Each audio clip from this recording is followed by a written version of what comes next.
es la espada que atraviesa hasta el alma. Su palabra en mí es la luz que alumbra mi camino. Cielo y tierra pasarán, mas su palabra no pasará jamás. La paz de Dios, amados hermanos, ¿cuántos dicen amén? Un saludo también a los que nos van a ver por YouTube. Tenemos algunos seguidores por ahí, así es que un cordial saludo de parte de la congregación. A ver, vamos a saludarle con un fuerte gloria a Dios. ¿A su nombre? ¡Gloria! ¿Quién vive? Cristo. Un aplauso para el Rey de Reyes.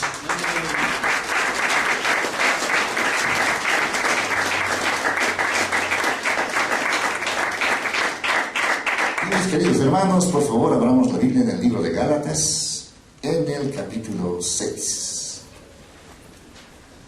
Libro de Gálatas, capítulo 6. Este versículo dice de esta manera, Gálatas 6, 1. Dice, hermanos, dice, si alguno fuere sorprendido en alguna falta, vosotros que sois espirituales, restauradle con espíritu de mansedumbre, considerándote a ti mismo, no sea que tú también seas tentado. Ahora vamos a leerlo juntos, por favor. 2 y 3. Vamos. Una falta, vosotros que sois espirituales, restauradle considerándote a ti mismo, no sea que tú también seas tentado. Fíjate qué dice la versión Dios habló hoy. Dice de esta manera, hermanos, dice, si ven que alguien ha caído en algún pecado, ustedes que son espirituales deben ayudarlo a corregirse. Pero háganlo amablemente, que cada cual tenga mucho cuidado, no suceda que él también sea puesto a prueba. Esta palabra, hermanos, falta aquí, si alguno fuera sorprendido de alguna falta, en el griego significa también caer. ¿Ya? Entonces, ¿qué ocurre cuando vemos que algún hermano ha fallado, ha cometido un error? ¿Cuál tiene que ser nuestra labor? ¿Ahí qué dice? ¿Qué dice ahí? Restauradle. En el griego, restaurarle también significa curar un hueso roto, lastimado, dañado. Alguien que tiene un hueso roto requiere un cuidado especial, ¿verdad? Para que sane.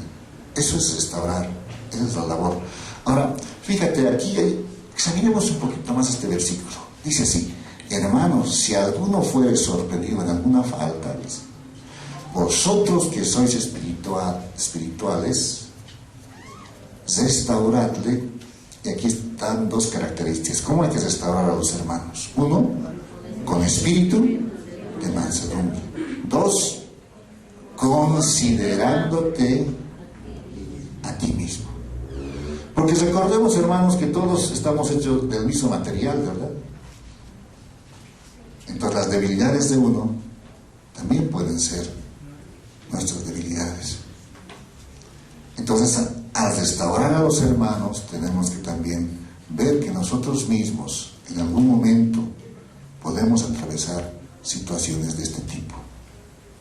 Es importante, hermanos, esta tarea de restaurar a los hermanos, de ayudarles, especialmente cuando están empezando el camino cristiano, ¿no? Son como niños que están empezando a caminar. ¿Qué es lo que ocurre cuando un niño empieza a caminar? Cae, tropieza, se resbala. A veces temerariamente se lanzan a caminar, ¿no? Les va bien y de pronto se desestabilizan. Pero ahí viene justamente esta tarea de restaurar. Restaurar.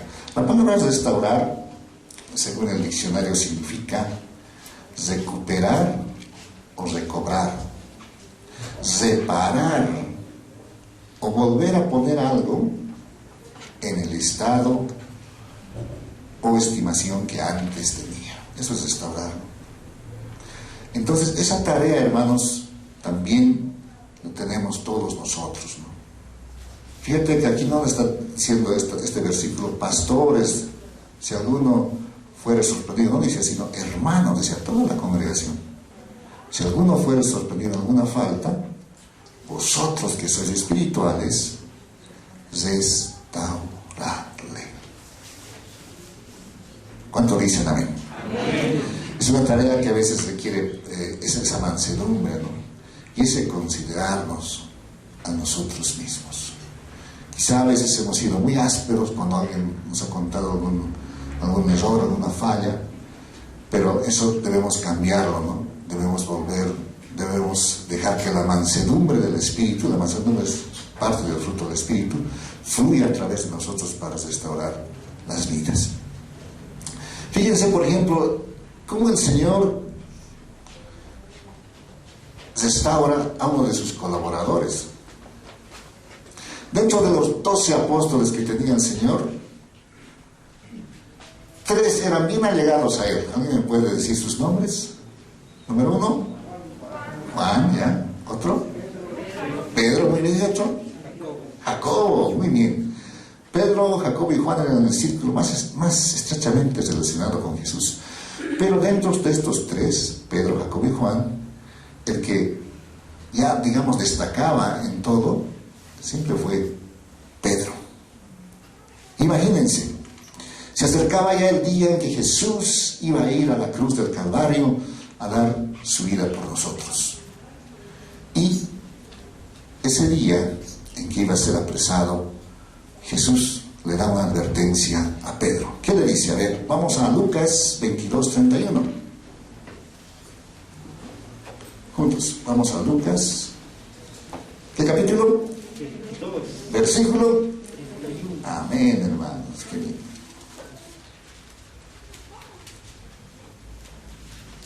La advertencia es esta. Le dice el Señor a Pedro, uno de sus colaboradores más estrechos, uno de sus más estrechos colaborador. Dice en 22:31, dijo también el Señor, Simón, Simón, he aquí, Satanás os ha pedido para zarandearos como a trigo, pero yo he rogado por ti, que tu fe no falte, y tú una vez vuelto, confirma a tus hermanos. Él le dijo, Señor, ¿qué les responde Pedro? Ustedes saben leer en el 33, ¿qué les responde Pedro? Dispuesto estoy a ir contigo, no solo a la cárcel, sino también a la muerte. Pedro le dice, no, Señor, yo estoy dispuesto a morir por ti, le dice, ¿no? Y Jesús le dice en el 34, y él le dijo, Pedro, te digo que el gallo no cantará hoy antes que tú me niegues, que tú niegues 3 veces que me conoces. Ahí está su colaborador, su discípulo, un aprendiz que estaba siendo preparado para ser el obrero del Señor, y Jesús le advierte, hay peligro, Pedro, le dice. Pero le dice, no, yo estoy dispuesto a morir por ti, Señor. Y llega la noche, de pronto aparecen soldados, de pronto aparece una turba, aparece Judas, el que le iba a entregar, y toman prisionero a Jesús. Le llevan, y la historia cuenta, seguimos leyendo acá, fíjense cómo Pedro niega a Jesús, el principal de los colaboradores de Jesús niega al Maestro. Lucas 22:54. ¿Qué dice en el 54? Yo lo voy leyendo. Dice, y prendiéndole, le llevaron y le condujeron a casa del sumo sacerdote, y Pedro le seguía de lejos. Toda esa turba le agarra a Jesús y le llevan a la casa del sumo sacerdote. Y está Pedro siguiendo a ese grupo, ¿no? De lejos está siguiendo. Y el 55 dice, y habiendo ellos encendido fuego en medio del patio, se sentaron alrededor. Y Pedro se sentó también entre ellos. Se mezcla ahí entre la multitud Pedro, y ahí junto al fuego está calentándose y le está mirando a Jesús, ¿no? Está ahí el Señor cerca de él. ¿Y qué ocurre? De pronto al 56, fíjate, pero una criada, dice, al verle sentado al fuego, se fijó en él y dijo, también ese estaba con él. ¿Qué hace Pedro? Pero él lo negó, diciendo, mujer, no lo conozco. La primera negación. Un poco después, dice, viéndole, otro dijo, tú también eres de ellos. Pedro dijo, hombre, no lo soy. Segunda negación. Como una hora después, estaba vaya buen tiempo ahí en el patio Pedro, mezclado con la gente. Como una hora después, otro afirmaba diciendo, verdaderamente, también este estaba con él, porque es Galileo. Y Pedro dijo, hombre, no sé lo que dices. Y enseguida, mientras él todavía hablaba, ¿qué ocurrió? El gallo cantó. Este gallo famoso se hizo, ¿no? Es el canto del gallo. Canta el gallo ahí, Pedro se da cuenta. El principal de los colaboradores del Señor Jesús había fallado. Fue sorprendido ahí cometiendo una falta, negando que conocía a Jesús.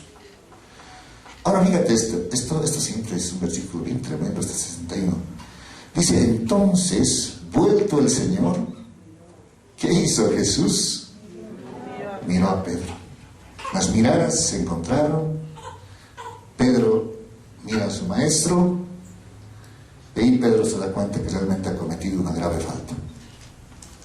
3 veces había negado a aquel con quien había enseñado, subido al barco, predicado a muchas personas, hicieron muchos milagros, pero Pedro acababa de negar a Jesús 3 veces.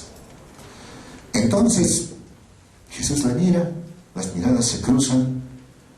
¿Qué ocurre en Pedro? Fíjate, ahí dice nuevamente 61. Entonces, vuelto el Señor, miró a Pedro, y Pedro se acordó de la palabra del Señor. Ahí se acuerdan. Que le había dicho, antes que el gallo cante, me negarás 3 veces. Y Pedro, saliendo fuera, lloró. No dice lloró solamente. ¿Qué dice después? Amargamente. ¿Has llorado tú alguna vez amargamente? Una tristeza, un dolor tan profundo, ¿no? Es un llanto con amargura. Pedro estaba así, sale afuera, no puede estar ya en el patio. Jesús le miró y ya no podía estar ahí. Sale y empieza a llorar amargamente. Le había fallado a su maestro. A pesar de que Jesús le había prevenido de que esa noche iban a pasar cosas muy difíciles, a pesar de esa advertencia, Pedro ahí, estando cerca a Jesús, le había fallado. ¿Te imaginas este llanto amargo del apóstol Pedro? Él se sentía muy mal.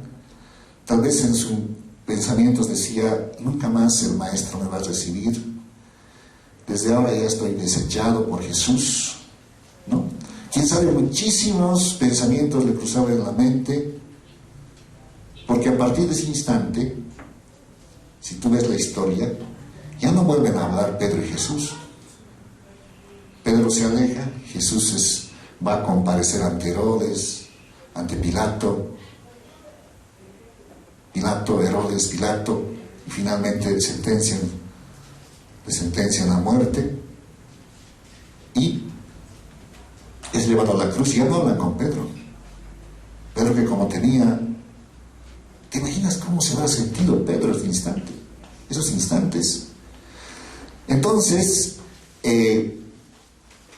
pasa el tiempo, Jesús es crucificado, el maestro es sepultado, pero al tercer día, ¿qué ocurrió? Resucitó el Señor, resucita, ¿no? Vuelve a la vida el Señor. ¿Y qué ocurre? Fíjense, aquí viene algo importante, ¿no? Hay que ver los detalles en la Biblia. Vayamos a ver aquí, a Marcos 16. Marcos 16.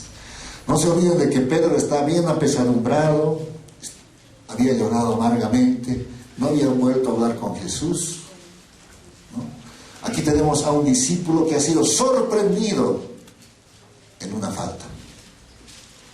Infraganti, como se dice, ante su maestro ahí cometió la falta. Pero Jesús resucita, ¿y cuál es la actitud del maestro con Pedro? Ah, Pedro, le dice, ¿no? ¿Qué ocurre? Veamos cómo el Señor restaura al principal de sus colaboradores. 16 para empezar. Dice el 16:1, cuando pasó el día de reposo, María Magdalena, María la madre de Jacobo y Salomé compraron especies aromáticas para ir a ungirle. Y muy de mañana, el primer día de la semana, vinieron al sepulcro y ha salido el sol. Pero decían entre sí, ¿quién nos removerá la piedra de la entrada del sepulcro? Ellas pensaban que el Señor todavía estaba en el sepulcro, ¿no? Pero cuando miraron, dice, vieron removida la piedra, que era muy grande.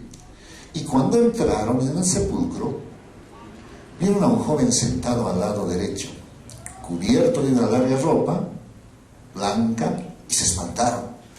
Mas él les dijo, no os asustéis, buscáis a Jesús Nazareno, el que fue crucificado, ha resucitado, no está aquí. Mirad el lugar en donde le pusieron. Ahora, fíjense en este versículo.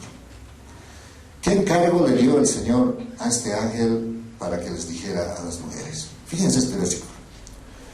Pero id, decid a sus discípulos, y ahí viene un nombrecito, y a Pedro. Exactamente. Si hubiese dicho el versículo, decid a los discípulos que Él va delante de vosotros, Pedro hubiese dado escuchado el mensaje, vamos a encontrarnos con Jesús, pero el mensaje fue este, decid a los discípulos y a Pedro, específicamente a Pedro, que Él va delante de vosotros a Galilea, allí le veréis como os digo. Entonces las mujeres seguramente fueron, tenemos un mensaje del Señor, ¿no? Él ha resucitado, y tenemos este mensaje para los discípulos y para Pedro. ¿Vieron?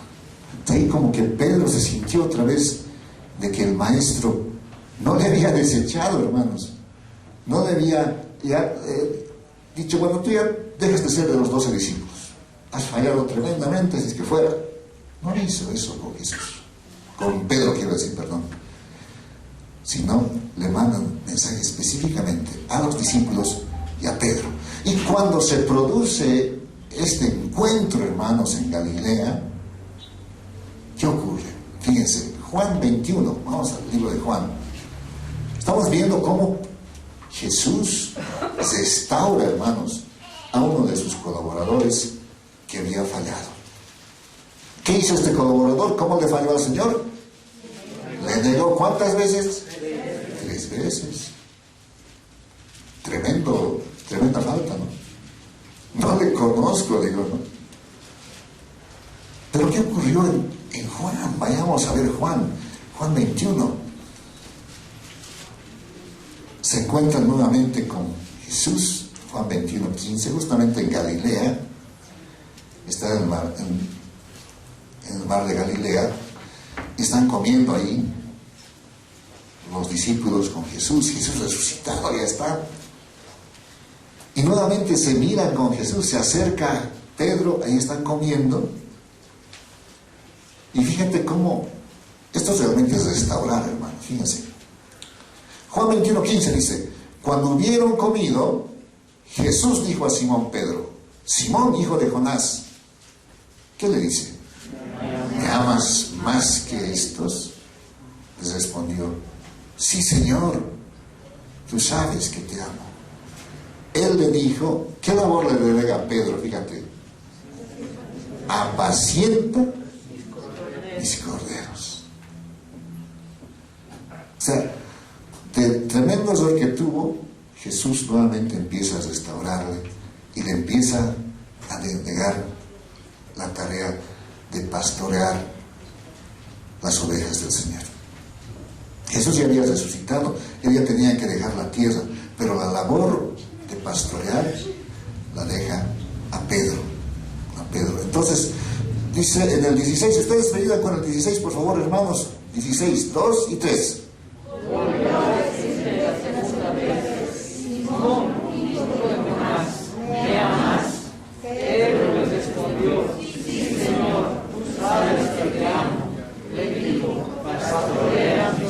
Pastorea mis ovejas. En el 17 le dijo la tercera vez. Como Pedro le negó 3 veces, el Señor 3 veces le hace la pregunta, ¿no? Le dijo la tercera vez: Simón, hijo de Jonás, ¿me amas? Pedro se entristeció de que le dijera la tercera vez: ¿me amas? Y le respondió: Señor, tú lo sabes todo, tú sabes que te amo. Jesús le dijo: apacienta mis ovejas. Entonces, aquí, ¿qué vemos, amados hermanos? Jesús le había visto fallar así en su vista a su colaborador. Pero ¿qué hizo el Señor? Les restauró. Nuevamente le perdonó, le dio esa confianza nuevamente y le entregó una tarea dentro de la iglesia. Eso es restaurar, hermanos amados. ¿Cuánto dicen amén? Amén. ¿Cuántas veces eso ha hecho el Señor con nosotros? ¿Cuántas veces hemos acudido ante el Señor Jesús? Como Pedro, ¿no? Señor, no sé qué me ha pasado, pero te he fallado. Te he fallado. Y el Señor viene, te restaura, te levanta y otra vez te pone en camino, ¿no? Otra vez. Ese es el amor del Señor. ¿Cuánto dicen amén? Qué amoroso es el Señor con nosotros. Mucho amor, realmente. Pero ese ejemplo de restauración, realmente que Pedro quiero decir, nos enseña muchas cosas, ¿no? Mucho por detrás. ¿Sabes? Quiero comentarte algo también. Cuando el Señor nos restaura, Él espera algo de nosotros. Y esto, ¿sabes dónde lo vemos? Dice que una mujer fue sorprendida en adulterio, eso cuenta los evangelios, ¿verdad? Le sorprende en adulterio, la traen ante Jesús y esperan que Jesús obre pues con toda la ley, ¿no? Pero Jesús, ¿qué les dice a estos personajes? ¿Qué les dice? El que esté libre de pecado, tire la primera piedra. Y de todo ese grupo, ¿sabes quiénes empiezan a irse primero? Los más viejos, dice. Porque su conciencia les demolió. Y se empezaron a ir. Y Jesús le dice a esta mujer: ¿dónde están los que te acusaban? Ya no están. Y Jesús le dice, veamos ese versículo, ¿qué es lo que les dice el Señor? ¿Y qué es lo que espera de nosotros? Juan 8.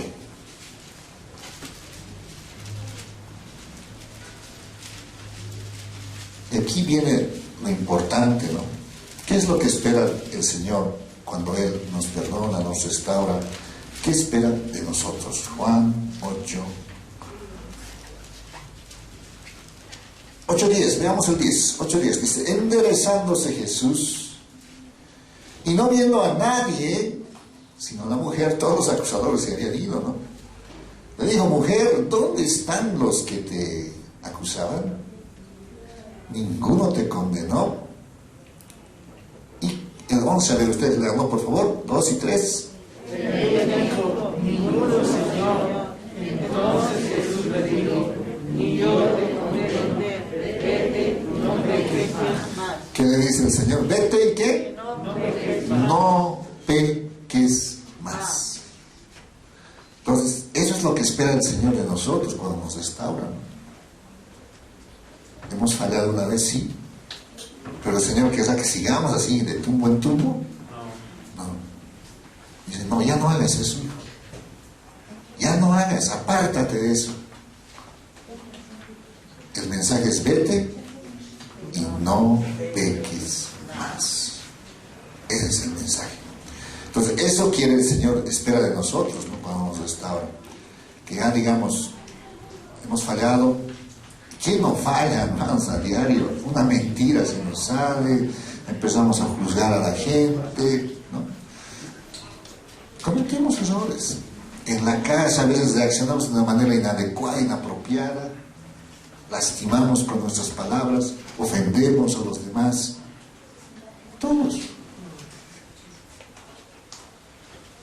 ¿Pero qué espera el Señor de nosotros? Que no volvamos a hacer lo mismo, que no seamos recurrentes en lo mismo. Pero algo más espera el Señor de nosotros cuando Él nos restaura. ¿Sabes qué es, amado hermano? Esto lo enseñó con una parábola del Señor. Vamos al libro de Mateo, a ver, 18:23.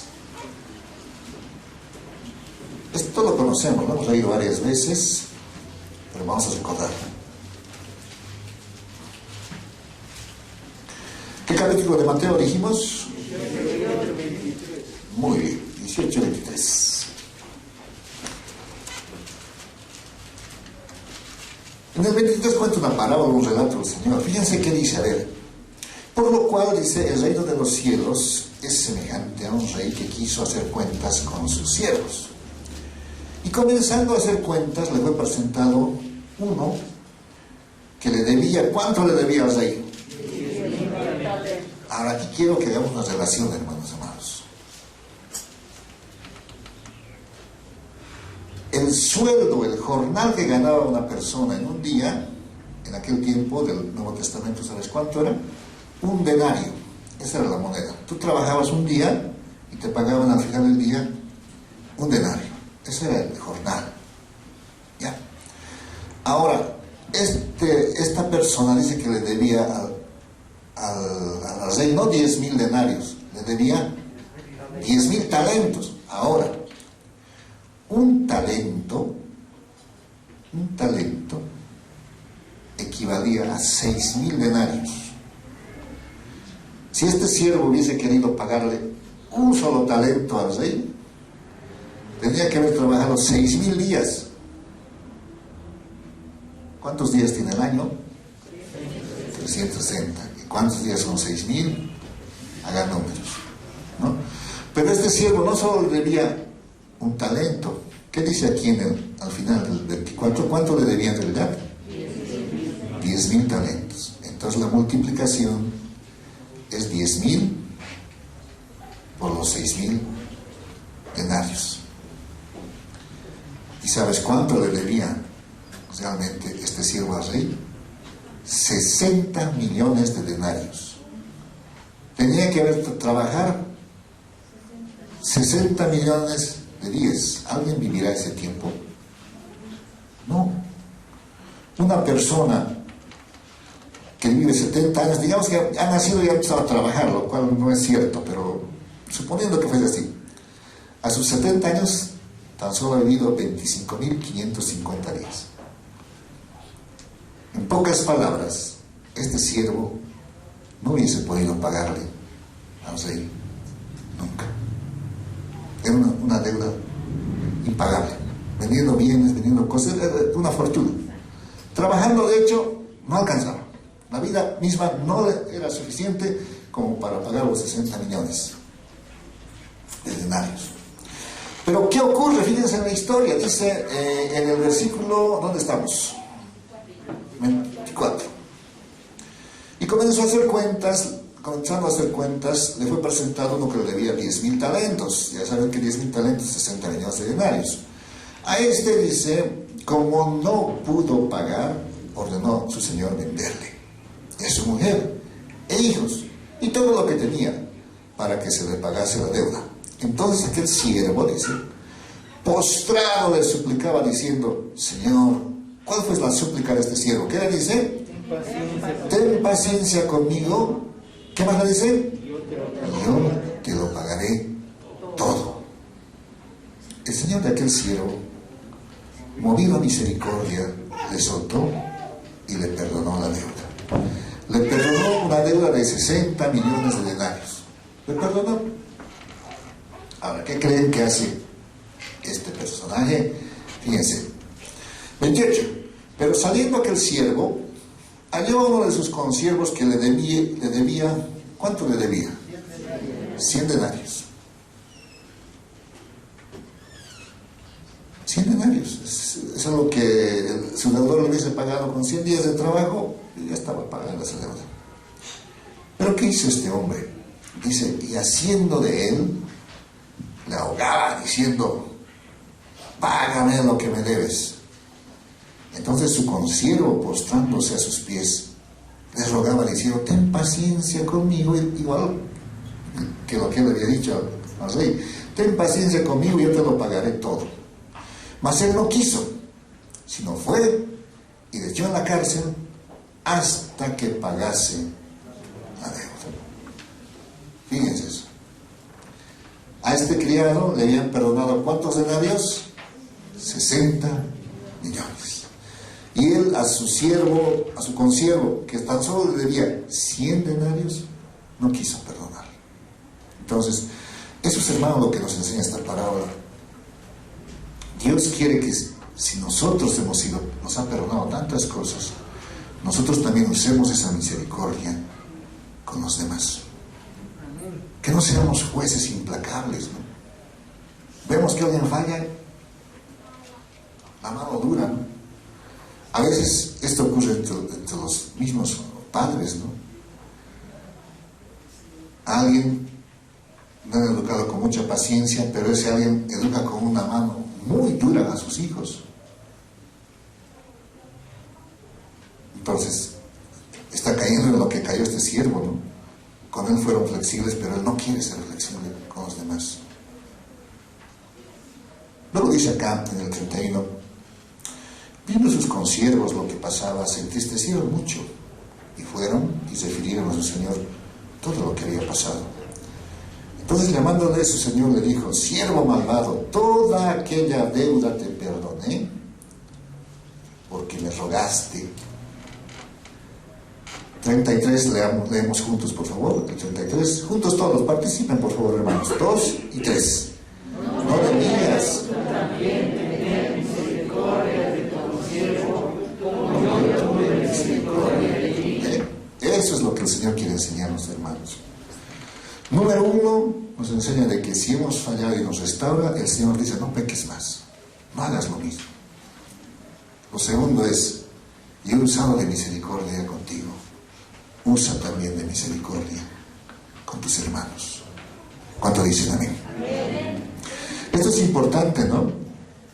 Muy importante. Tú, como padre de familia, también te vas a encontrar situaciones en que tus hijos se acercan a un momento y digan: papá, mamá, he hecho algo que no debía ser. Puede ser grave, puede ser leve la falta, no sé. Pero ahí tu labor también es restaurar a tu hijo. Nuevamente darle esa confianza, ayudarle. Porque, como les digo, hermanos, todos estamos hechos de un mismo material.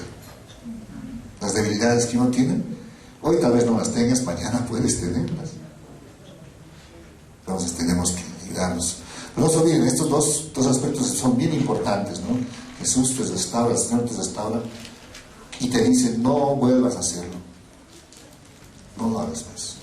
Y otro te dice: yo he usado de misericordia contigo, usa también esa misericordia con los que te rodean. ¿Cuánto dicen amén? Bien, esa tarea de restaurar se presenta, pues, aquí hemos visto el ejemplo de Jesús, cómo les restauró a Pedro, ¿no? Pero también vemos en Pablo. Pablo tuvo que restaurar muchas veces a muchos hermanos, ¿no? Hermanos que, por ejemplo, ustedes se recuerdan cuando hicieron el primer viaje misionero, ¿no? Lo hicieron, dice Pablo. ¿Quién más fue en el primer viaje misionero? ¿Alguien se acuerda? ¿Quién más hizo el primer viaje misionero? Pablo y un colaborador, Bernabé, muy bien. Y ahí dice que tenían a un joven de ayudante. ¿Cómo se llamaba este joven? Muy bien, Juan Marcos se llamaba. Bueno, Juan, de sobrenombre Marcos.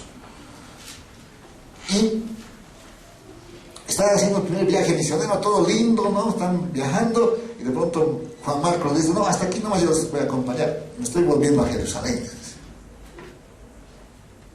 Ya, en medio del viaje, el colaborador, el que estaba yendo de adelante, les abandona. Deja la obra. Dice, hasta aquí nomás he llegado, no voy a hacer más. Entonces, pasa el tiempo, viene el segundo viaje misionero y otra vez Pablo y Bernabé están juntos y Bernabé dice, le llevaremos a Juan otra vez. Dice, no, Marcos. Pablo dice, no, él nos ha abandonado, ¿cómo va a ir con nosotros otra vez? Y hay tal desacuerdo entre ellos que dice que Bernabé con Marcos hacen el segundo viaje y Pablo con Silas se van por otro lado haciendo también el segundo viaje. Entonces, Pablo quiere enseñarle algo a Bernabé, ¿no? Aunque quiero decir a Juan Marcos, quiere enseñarle que él tiene que ser consecuente con la responsabilidad que toma. Por eso le dice a Marcos, no vas a ir con nosotros. Esta actitud tal vez a Juan Marcos le causó tristeza, ¿no? Y él tal vez dijo, sí, tienes razón, yo no debería haberles dejado en el primer viaje. Pero a tal punto cambia Marcos, hermanos amados, y es restaurado también en la obra, que al final, fíjense qué es lo que dice Pablo de Marcos, 2 Timoteo 4:11. Me digan ustedes, por favor, 2 Timoteo capítulo, versículo 11. ¿Qué dice al final de Marcos el apóstol Pablo? A ver, 4:11. ¿Así le dejó, lo marginó continuamente a Marcos Pablo? No, vas a ver que no, vas a ver que los restaura. ¿Cómo los restaura? En 11 ustedes, por favor, 2 y 3, ¿qué dice?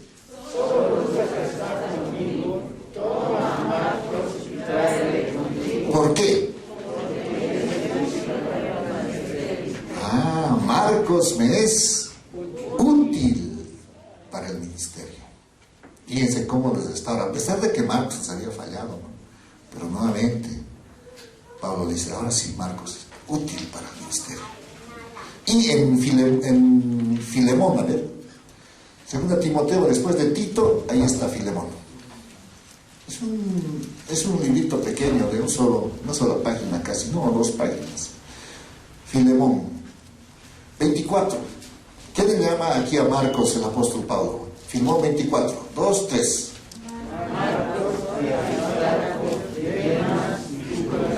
Mis colaboradores. Pues fíjense que Marcos, a pesar de que aún se había fallado, después es restaurado, y ya Pablo dice 2 cosas de él, ¿no? Marcos ya me es útil, dice. Y aquí dice ahora, Marcos es mi colaborador. Todo eso porque Marcos atravesó por ese proceso de ser restaurado. Fue restaurado. Esa es la labor que tenemos en la obra del Señor, hermanos. Restaurar a los hermanos, ayudar a los que vienen. Fíjate qué dice en 1 Tesalonicenses. A ver, vamos a 1 Tesalonicenses. ¿A su nombre? Gloria. ¿Quién vive? Cristo. Amén. 1 Tesalonicenses 5.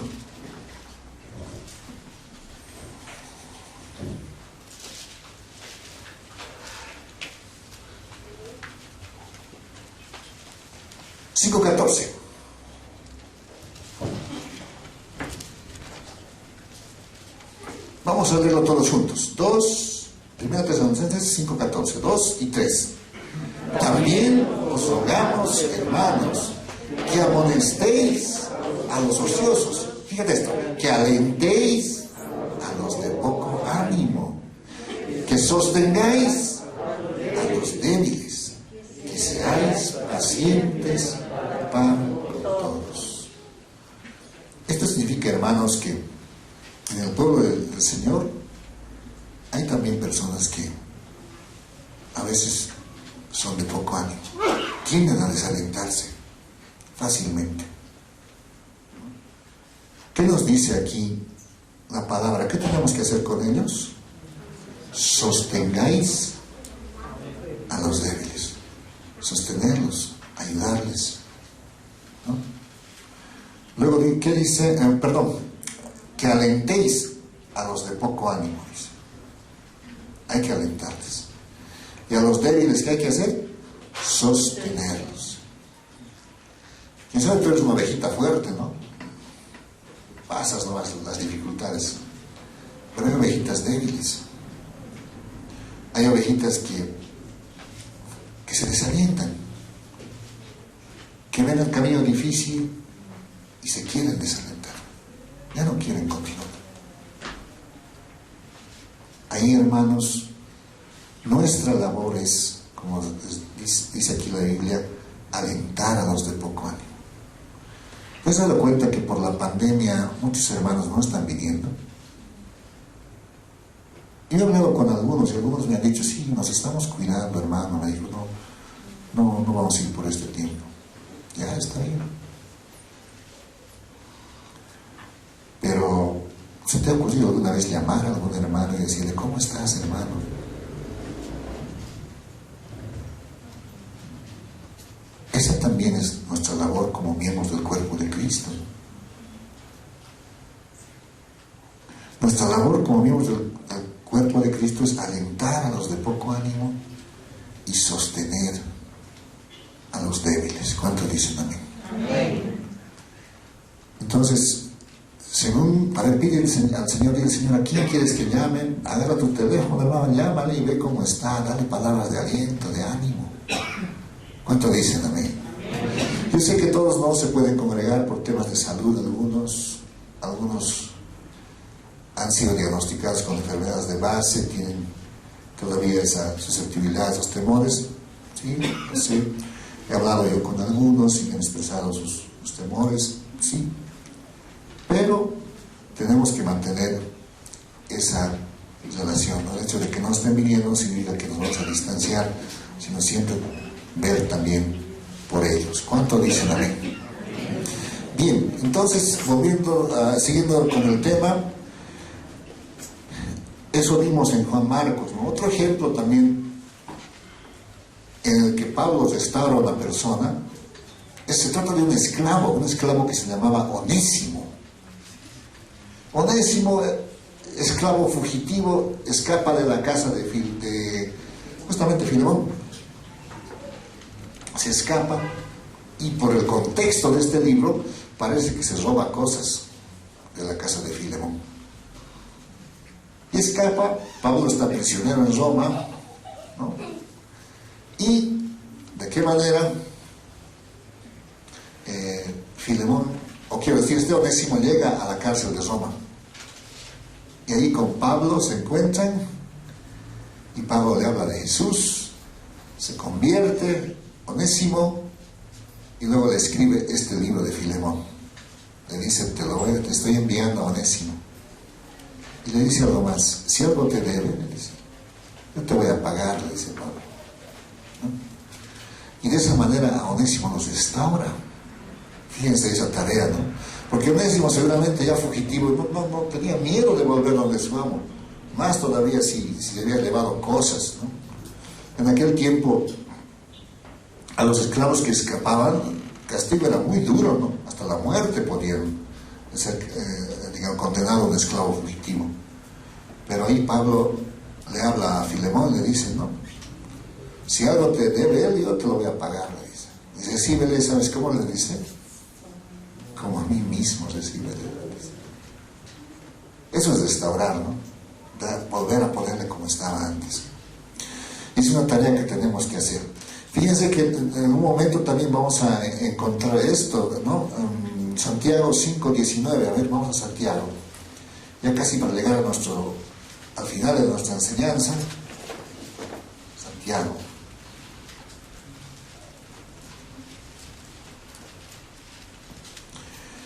Santiago, vamos a ver acá el capítulo 5, el versículo 19.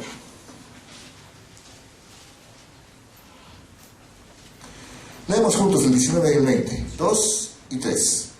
Hermanos, si alguno de entre vosotros se ha extraviado de la verdad y alguno le hace volver, sepa que el que haga volver al pecador del error de su camino, salvará de muerte un alma y cubrirá multitud de pecados. Aquí está, hermano, también nos restaurará, hermanos, que se han apartado del camino, que ya se han ido enfriando. Ahí nuestra labor también es restaurar, ¿no? Volver a darle confianza, decirle, pero bueno, ¿por qué te has alejado de la iglesia, hermano? Vuelve, vamos nuevamente, retoma el camino, vamos adelante. Esa es nuestra labor, ¿no? Por eso, como te digo, hermano amado, hermana amada, si tú este tiempo sientes el Señor llamar a alguien, llámale, anímale, pregúntale cómo estás. No te hemos visto en las reuniones, ¿por qué? ¿A qué se debe esto? Eso es muy importante. ¿Cuánto dicen amén? Bien, esta tarea de restaurar es muy importante para la iglesia, es algo que debemos hacerlo todos este tiempo. Como te digo, aquí en Santiago hemos visto, se trata de un creyente que se ha extraviado del camino, ¿no? Se ha salido del camino. Por ahí hay que restaurarle. Esa es nuestra labor. Terminamos con estos dos versículos. Vamos a leerlo puestos de pie, por favor. 1 Corintios, capítulo 12, 25 y 26.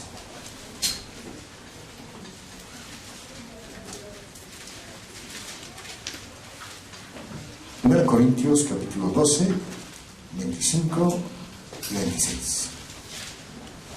Vamos a leerlo todos juntos, por favor. Nos ponemos de pie para terminar nuestra meditación en la palabra del Señor. 25. Dice de esta manera. Juntos vamos a leerlo. 25. 12, 25. 2 y 3. Para que no haya desavenencia en el cuerpo, sino que los miembros todos se preocupen los unos por los otros. Fíjense esta última parte, que los miembros todos se preocupen, dicen, los unos por los otros. 26, juntos, 2, 3. De manera que si un miembro padece, todos los miembros se duelen con él. Y si un miembro recibe honra, todos los miembros con él se gozan. El 27 más para terminar. Vosotros pues sois el cuerpo de Cristo y miembros cada uno en particular. Dice que tenemos que preocuparnos los unos por los otros. Si alguien no está viniendo aquí, tal vez está enfermo. ¿Por qué no le llamamos y vemos por qué no está viniendo? Amén. Señor, te agradecemos por este tiempo que nos has permitido compartir tu palabra, Padre. Su palabra en mí es la espada que atraviesa hasta el alma. Su palabra en mí es la luz que alumbra mi camino. Cielo y tierra pasarán, mas su palabra no pasará jamás. Y aunque la tierra tiemble, mi alma confiada estará.